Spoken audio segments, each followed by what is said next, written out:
గణపతి ముద్దుల తమ్ముడే చందమామ సామి, 5 కొండల అందగాడే చందమామ.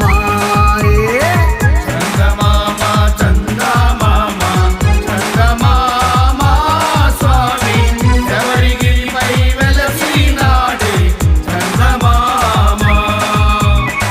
మెడను గంట ధరించినాడే చందమామ సామి, పాము పడగన శయనించాడే చందమామ.